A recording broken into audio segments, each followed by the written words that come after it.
ఓకేనా? ముందుగా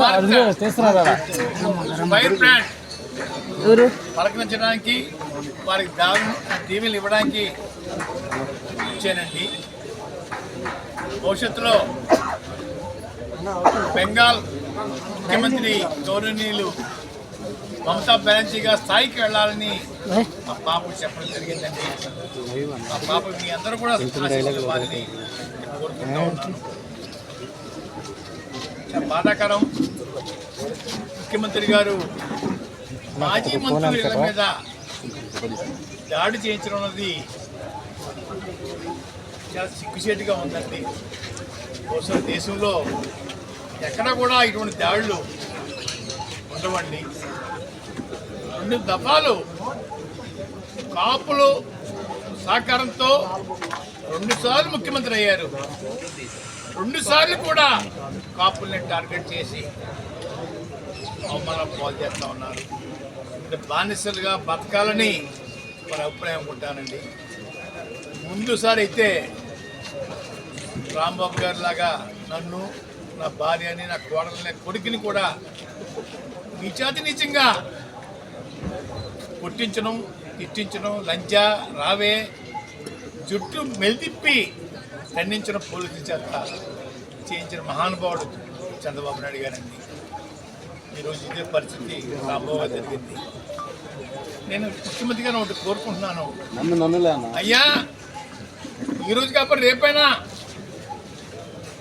మాకు జరిగిన అవమానాలు లాంటిది మీ మేడం గారికి, మీకు, మీ కోడల గారికి, మీ అబ్బాయి గారికి జరిగితే మీ ఫీలింగ్స్ ఎలా ఉంటాయో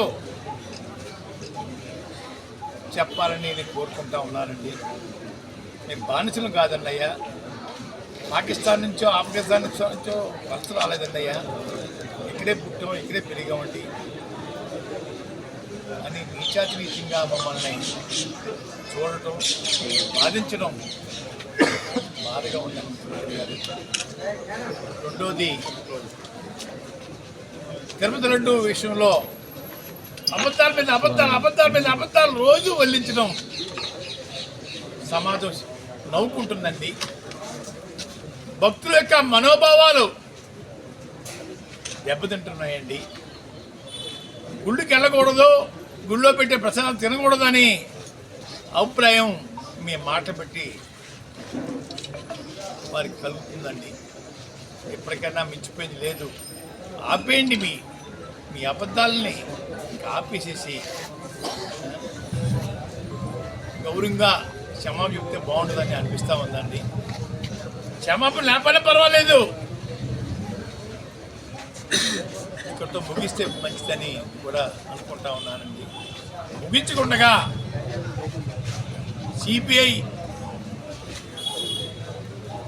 దర్యాప్తు మీద మళ్ళీ ఒక కమిషన్ వేయటం అన్నది ఏంటి మీ ఉద్దేశం? అందరినీ ముద్దాలకే పెట్టి జైల్లో పెట్టేద్దామనా ఏంటి? ముఖ్యమంత్రి గారు ఎన్నో రిపోర్ట్లు నెగిటివ్గా వచ్చాయే, ఎక్కడా పాజిటివ్గా లేదే.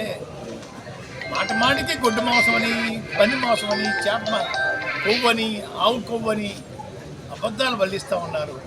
ఆ పని ముఖ్యమంత్రి గారు, దేవుడి మీద భక్తి పోతా ఉంది అయ్యా, ఇది మంచి పని కాదు. అధికారం ఇచ్చారు, ఇచ్చేది కాదండి రాష్ట్రం, ప్రజలు ఇచ్చారు ఒకసారి అవకాశం, మళ్ళీ ఇచ్చారు, సద్వినియోగం చేసుకోండి. ముఖ్యమంత్రి గారు బాధించకండి.